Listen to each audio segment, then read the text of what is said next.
fire. Russia treated us great. They opened up. We had to fly over certain Russia areas, Russia-held areas. Russia was great. Iraq was excellent. We really had great cooperation. And you have to understand, they didn't know what we were doing and where we were going exactly. But the ISIS fighters are hated as much by Russia and some of these other countries as they are by us.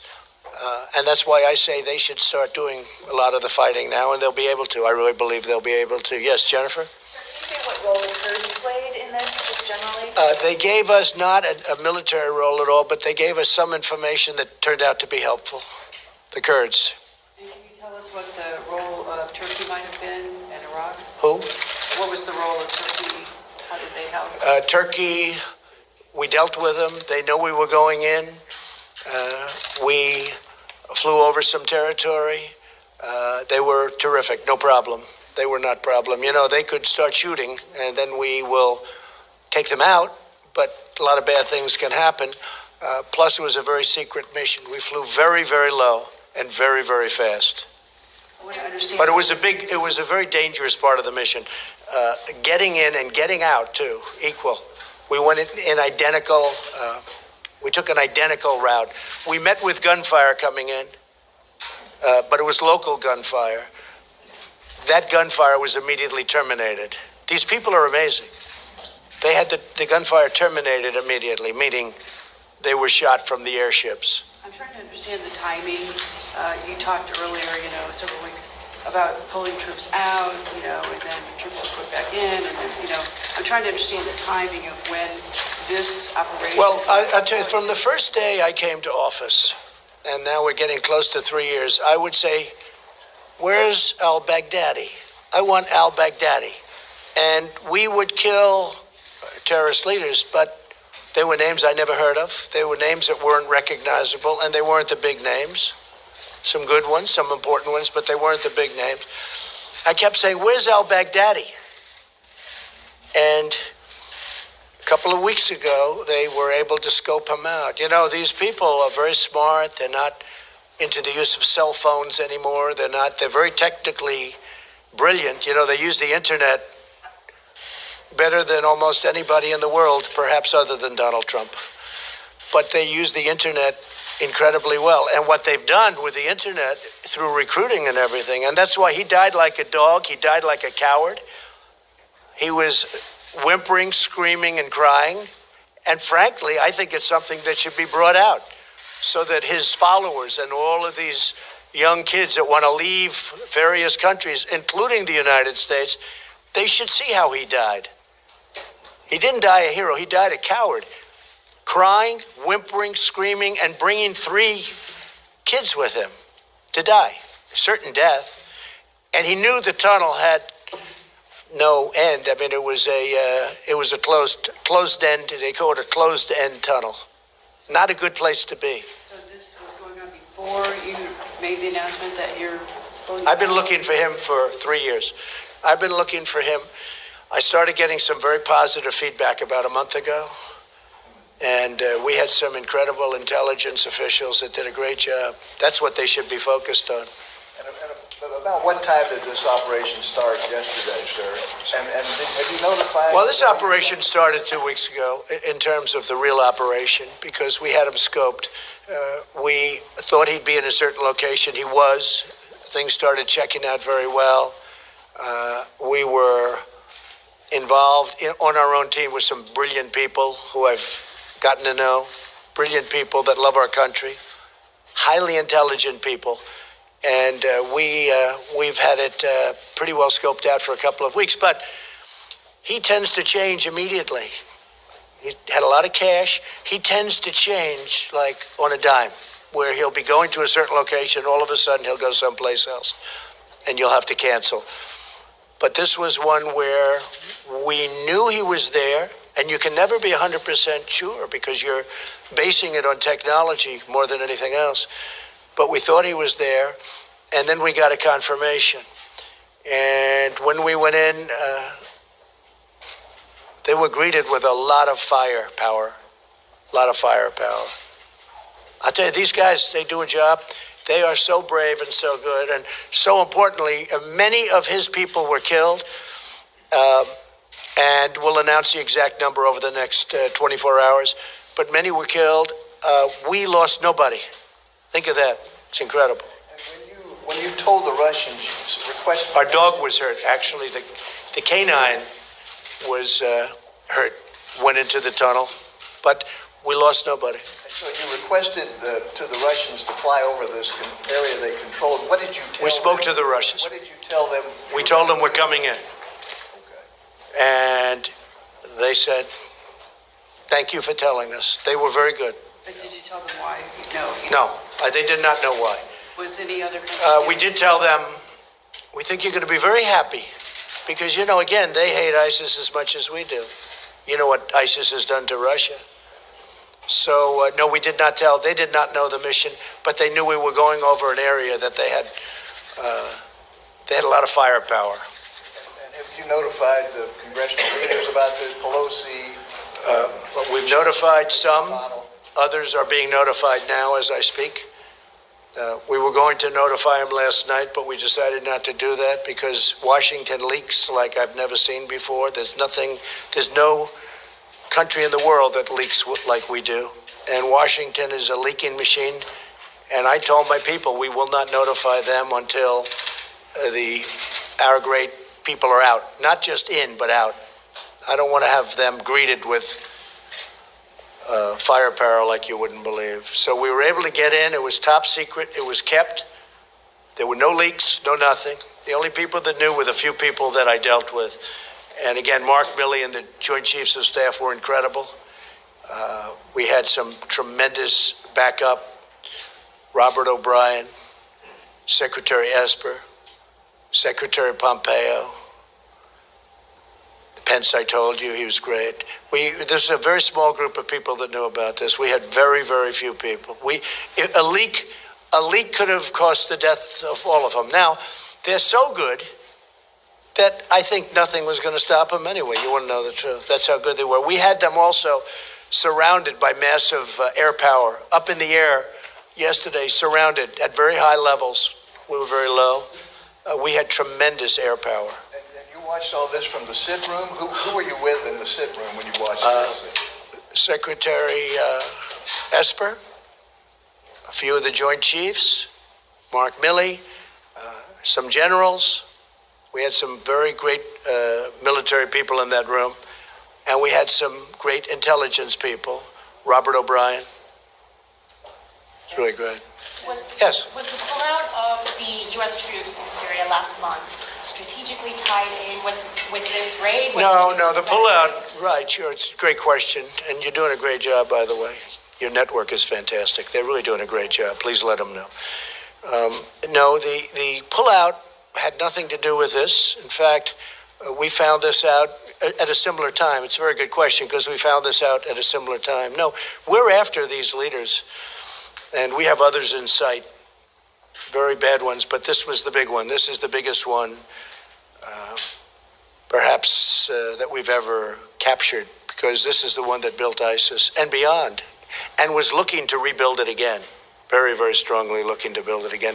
That's why he went to this province. This is why he went to this area. You know, a lot of people I was watching this morning and hearing, and they said, why was he there? People were so surprised. Well, that's where he was trying to rebuild from, because that was the place that made most sense if you're looking to rebuild. Yeah. You said your tweet last night. At what moment did you decide to send that? So I sent that right after I knew they had landed safely. Right. And that was to notify you guys that you have something big this morning, so you wouldn't be out playing golf or tennis or otherwise being indisposed. Where did they stay? Where did they land? I'd rather not say, but we landed in a very friendly port in a friendly country. Does this give you any pause about your decision to withdraw? No, I think it's great.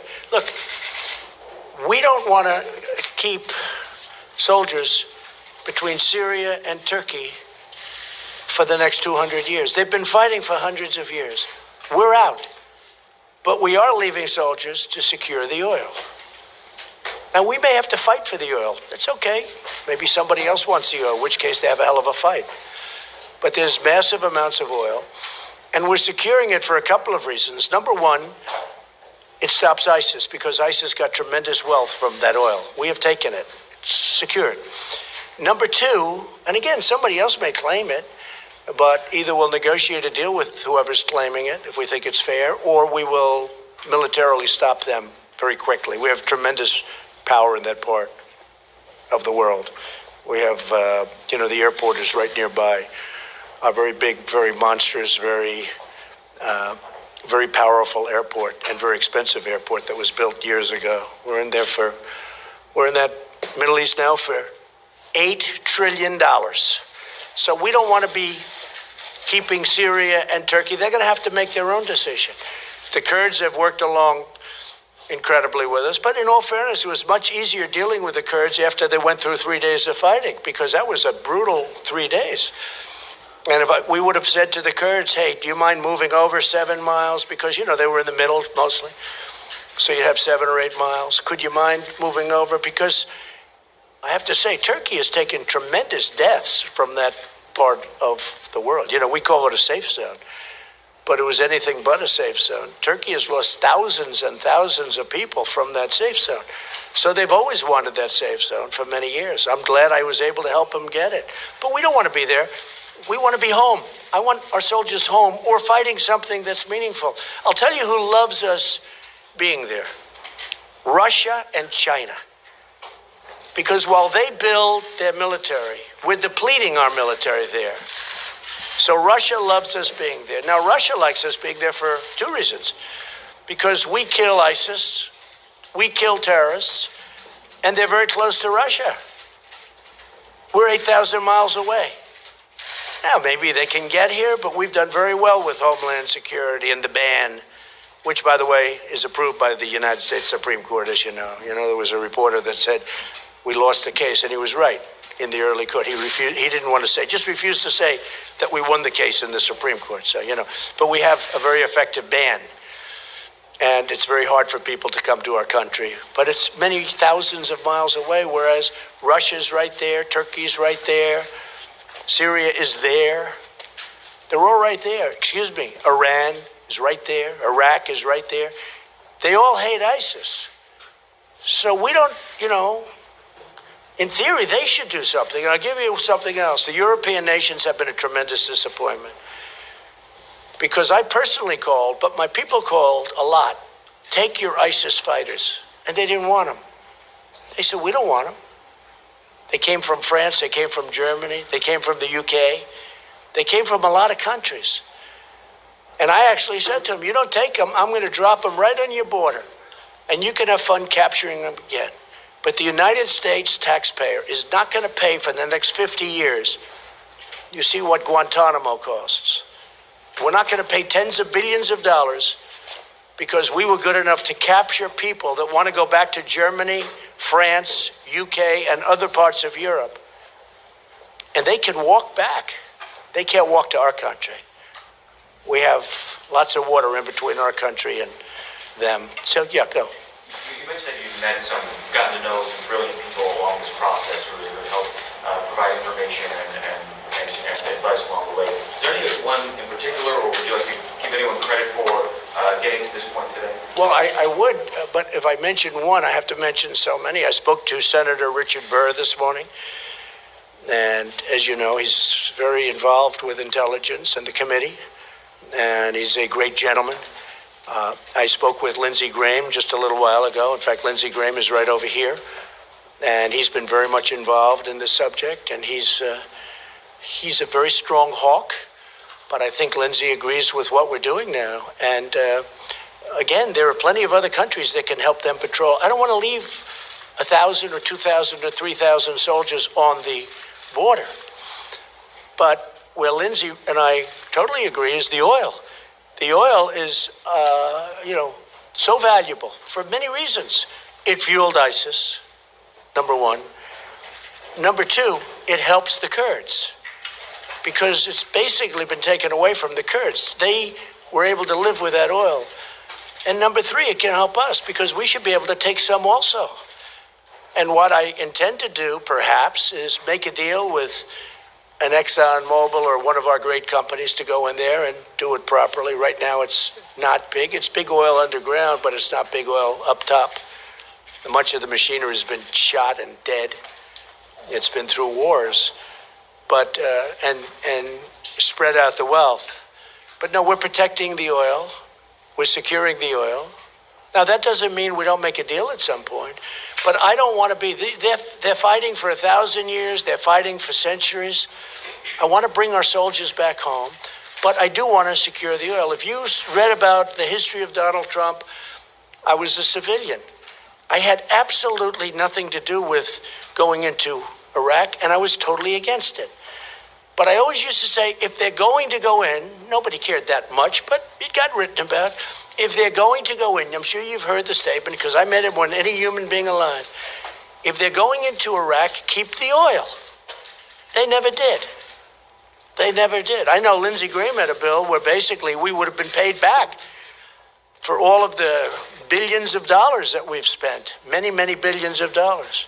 I mean, I hate to say it, it's actually trillions of dollars, but many, many billions of dollars. And by one vote, they were unable to get that approved in the Senate. They had some pretty big opposition from people that shouldn't have opposed, like a president, and they weren't able. If you did that, Iraq would be a much different story today, because they would be owing us a lot of money.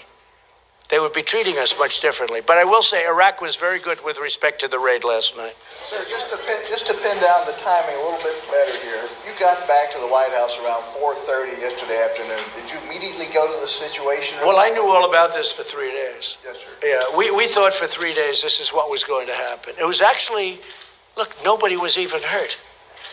Our canine, as I call it a dog, a beautiful dog, a talented dog, was injured and brought back. But we had no soldier injured. And they did a lot of shooting, and they did a lot of blasting, even not going through the front door. You know, you would think you go through the door.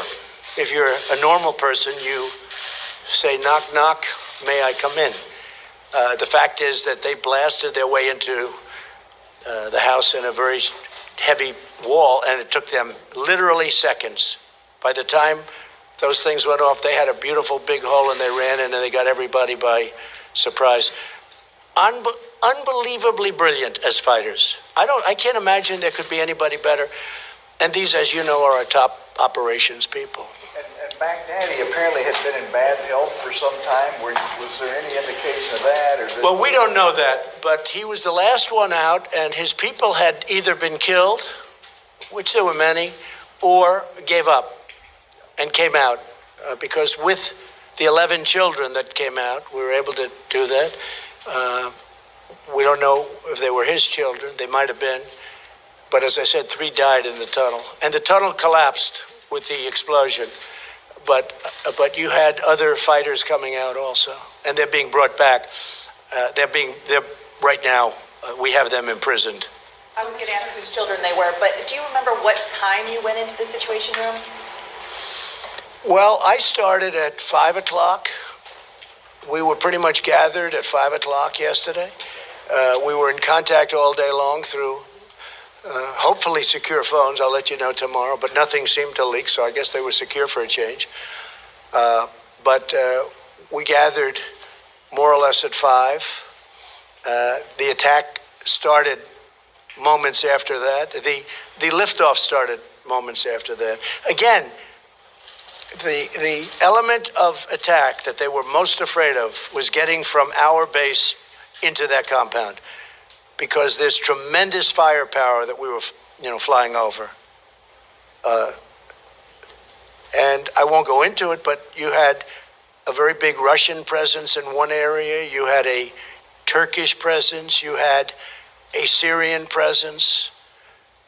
And you're flying low. It's very dangerous.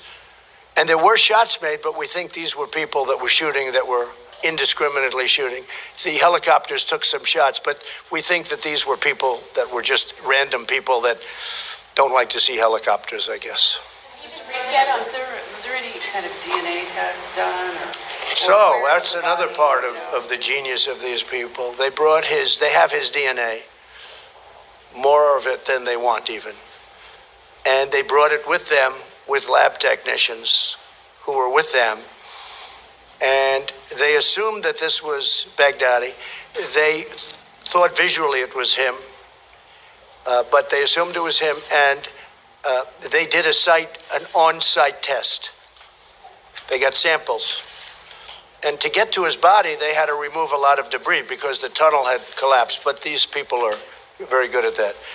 And they, as I said, they brought body parts back with them, et cetera, et cetera. There wasn't much left. The vest blew up, but there are still substantial pieces that they brought back. So they did an on-site test because we had to know this. And it was a very quick call that took place about 15 minutes after he was killed, and it was positive. This is a confirmation, sir. There was also a report that his wife, there was also a report that his wife had detonated, or one of his wives had detonated a vest. So there were two women. There were two women, both wives, both wearing vests.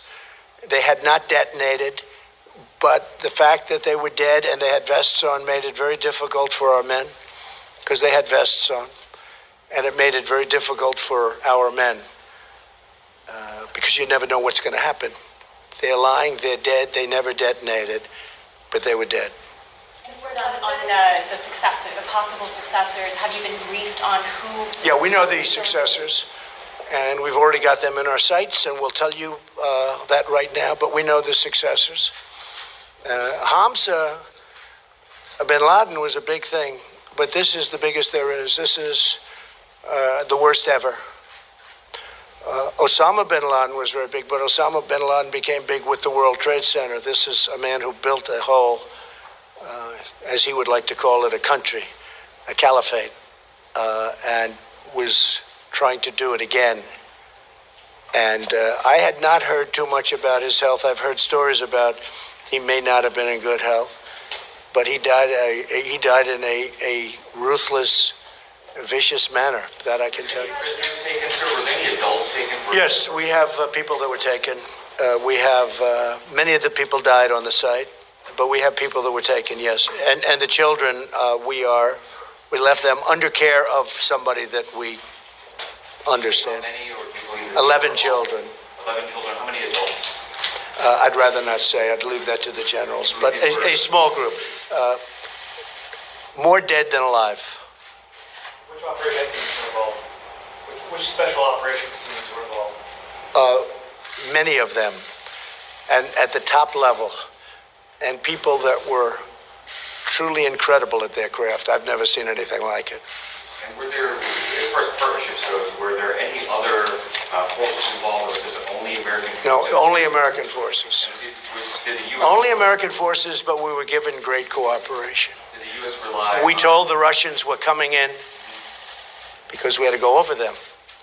And they were curious, but we said we're coming. And we said one way or the other, hey, look, we're coming. But they were very cooperative. They really were good.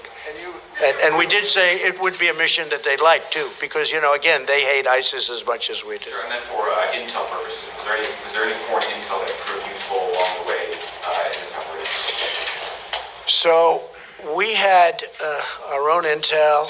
We got very little help. We didn't need very much help. We have some incredible people. When we use our intelligence correctly, what we can do is incredible. When we waste our time with intelligence, that hurts our country because we had poor leadership at the top. That's not good. But I've gotten to know many of the intel people, and I will say that they are spectacular. Now, they're not going to want to talk about it. They want to keep it quiet, the last thing they want, because these are great patriots. But the people that I've been dealing with are incredible people, and it's really a deserving name, intelligence. I've dealt with some people that aren't very intelligent, having to do with intel.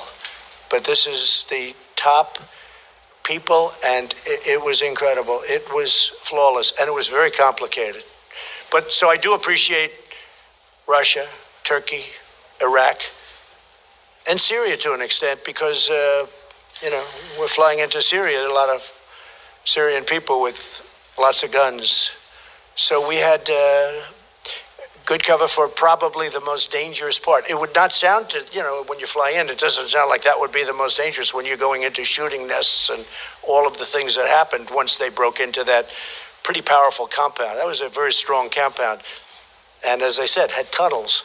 But the most dangerous part, we had great cooperation with. Yes, ma'am? No, I didn't. I didn't do that. I wanted to make sure this kept secret. I don't want to have men lost and women. I don't want to have people lost. What was Do your you vote? anticipate inviting the special forces teams to the White House? Oh, yeah, they'll be invited. I don't know if they'll want to have their faces shown, to be honest with you. They're incredible for the country. They're not looking for public relations. But they love doing what they're doing. I've seen it. First Lady was out there recently looking at what they do. She came back, she said, wow, I've never seen anything like that. The training, all of the training and the power of the people, the men and women, the strength, the physical strength, the mental strength. These are incredible people. These are very unique individuals. You mentioned whimpering. Could you hear that on your video hookup? Mentioned The whimpering of Baghdadi. I don't want to talk about it, Okay. but he was screaming, crying, and whimpering. And he was scared out of his mind. And think of James Foley. Think of Kayla. Think of the things he did to Kayla. What he did to Foley and so many others. And for those people that say, oh, isn't this a little violent? Think of how many times have you seen men, I think in all cases men for the most part, but in terms of this, where you see the orange suits and you see the ocean and they're beheaded. Or how many of you got to see, because it was out there, the Jordanian pilot whose plane went down, they captured him, they put him in a cage and they set him on fire. And the King of Jordan actually attacked very powerfully when that happened. They've never seen a thing like that. But he set him on fire. This was Al-Baghdadi. And you should never, ever, hopefully see a thing like that again. Now, there'll be new people emerge, but this was the worst of this particular world. This was the worst. Probably, in certain ways, the smartest. He was also a coward. And he didn't want to die. But think of it, everybody was out. And we were able to search him down and find him in the tunnel. We knew the tunnel existed, and that's where he was. And you've taken a lot of heat for the Syria pullout. Do you think this will change the standing, your standing? Well, I don't have a Syria pullout. I just don't want to guard Turkey and Syria for the rest of our lives. I mean, I don't want to do it. It's very expensive. It's very dangerous. They've been fighting for centuries. I don't want to have my people, 2,000 men and women, or 1,000, or 28. We had 28 guards. I said, I don't want them there anyway. I don't want them. Now, I will secure the oil.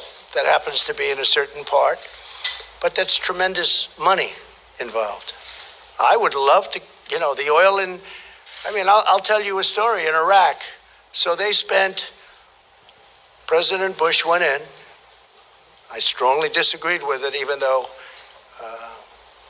it wasn't my expertise at the time, but I have a very good instinct about things. They went in, and I said, that's a tremendous mistake. And there were no weapons of mass destruction. It turned out I was right. I was right for other reasons, but it turned out, on top of everything else, they had no weapons of mass destruction, because that would be a reason to go in. But they had none. But I heard recently that Iraq, over the last number of years, actually discriminates against America in oil leases. In other words, some oil companies from other countries, after all we've done, have an advantage in Iraq for the oil. I said, keep the oil. Give them what they need. Keep the oil. Why should we go in, we lose thousands of lives, spend trillions of dollars, and our companies don't even have an advantage in getting the oil leases. So I just tell you that story. That's what I heard. Gina Haspel play a role in this? Can you talk a little bit about that? And I saw your NSC counterterrorism director out in the hallway. Was there a role with NSC Yes. counterterrorism? Everybody. Gina was great. Everybody played a role. And just Joe to was follow- great. Gina was great. They were all great. Just to follow up, did your Syria pullout, did that generate the intelligence that led to this operation? No. We were looking at this. Look, as I said, Steve, I've been looking at this. I'm here almost 3 years. I've been looking at this for 3 years. They'd come in, sir, we have somebody under. I said, I don't want somebody. I want Al-Baghdadi. That's the one I want. They say, well, we have somebody else. I said, that's great. Fine. Take him out. But I want Al-Baghdadi. That's who I want. I don't want other people. And then I also wanted Hamza bin Laden, because he's a young man, around 30, looks just like his father, tall, very handsome, and he was talking bad things just like his father. You know, if you read my book, there was a book just before the World Trade Center came down, and I don't get any credit for this, but that's okay. I never do. But here we are. I wrote a book, a really very successful book, and in that book, about a year before the World Trade Center was blown up, I said, there is somebody named Osama bin Laden. You better kill him or take him out. Something to that effect. He's big trouble. Now, I wasn't in government. I was building buildings and doing what I did, but I always found it fascinating. But I saw this man, tall, handsome, very charismatic, making horrible statements about wanting to destroy our country. And I'm writing a book. I think I wrote 12 books. All did very well. And I'm writing a book. World Trade Center had not come down. I think it was about, if you check, it was about a year before the World Trade Center came down. And I'm saying to people, take out Osama bin Laden, that nobody ever heard of. Nobody ever heard of. I mean, Al-Baghdadi, everybody hears because he's built this monster for a long time. But nobody ever heard of Osama bin Laden until really the World Trade Center. But about a year, you'll have to check it, a year and a half before the World Trade Center came down, the book came out. I was talking about Osama bin Laden. I said, you have to kill him. You have to take him out. Nobody listened to me. And to this day, I get people coming up to me. They said, you know what, one of the most amazing things I've ever seen about you is that you predicted that Osama bin Laden had to be killed before he knocked down the World Trade Center. It's true. Now, most of the press doesn't want to write that, but, you know, but it is true. If you go back, look at my book, I think it was The America We Deserve. I made a prediction, and let's put it this way, if they would have listened to me, a lot of things would have been different. Sir, can you talk about some of the difficult decisions you had along the way here in this operation? Anything that weighed on you when you had that? Well, just death. I mean, you know, I'm sending a large number of brilliant fighters. These are the greatest fighters in the world. I'd rather let the generals tell you, but a large number. We had 8 helicopters, and we had many other ships and planes. It was a large group, and again, this is a large group heading over very, very strong firepower areas where that was decision one. Will they make it? And they made it. But they took fire, but they made it. They didn't take, we don't believe, again, it was nation fire. We believe it was individual group fire or gang fire, as they call it. So they made it. So that was a big relief. Then they went in, they blasted their way in. You've heard. They blasted their way in so quickly. It was incredible because this building was quite powerful, strong. They blasted their way in, and then all hell broke loose. It's incredible that nobody was killed or hurt. We had nobody even hurt. And that's why the dog was so great. We actually had a robot to go in the tunnel, but we didn't get it because we were tracking him very closely. But we had a robot just in case, because we were afraid he had a suicide vest on, and if you get close to him and he blows it up, you're going to die. You're going to die. He had a very powerful suicide vest. Did you make any decisions in the moment while troops were on the ground? No, they had it just incredible. We were getting full reports on literally a minute-by-minute basis Sir, we just broke in. Sir, the wall is down. Sir, we've captured. Sir, 2 people are coming out right now. Hands up, fighters. Then the 11 children out. Numerous people were dead within the building that they killed. Then it turned out they gave us a report. Sir, there's only 1 person in the building. We are sure he's in the tunnel trying to escape, but it's a dead-end tunnel. And it was brutal, but it was over. And as I said, when he blew himself up, the tunnel collapsed on top of him, on top of everything. And his children, so he led his 3 children to death.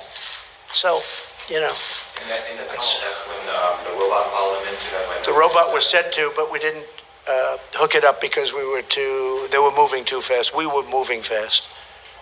We weren't 100% sure about the tunnel being dead-ended. It's possible that there could have been an escape hatch somewhere along that we didn't know about. So we moved very, very quickly.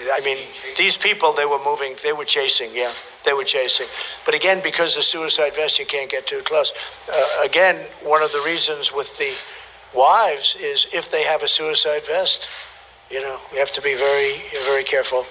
These vests are brutal, and they go for a long distance. Yes, please. Have you spoken or will you speak to the families like the Foley family? I'm calling the families now. It will be a pleasure to do that. The Foley family, who I know, will be calling Kayla's family.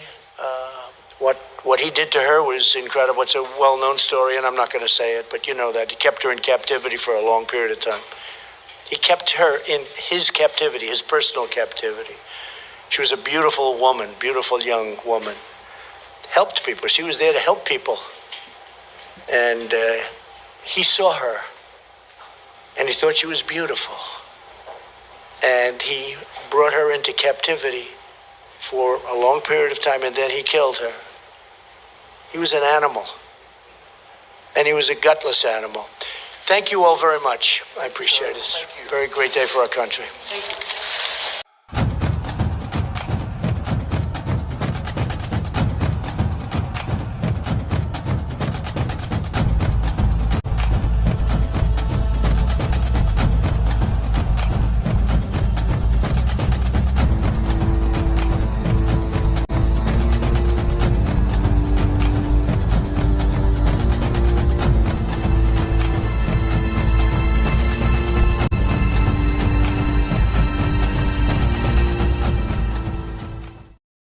Please subscribe to our backup channels, Net4Truth USA 2 Patriot channel, BitChute.com/net4Truth USA, and drop.space/ Net4Truth USA.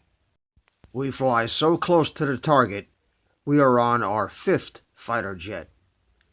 We will be relentless and persistent until the enemies of freedom are defeated.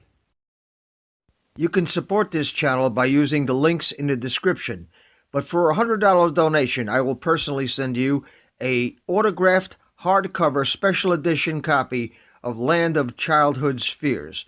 Also, visit my bookstore at lulu.com/Net4Truth USA.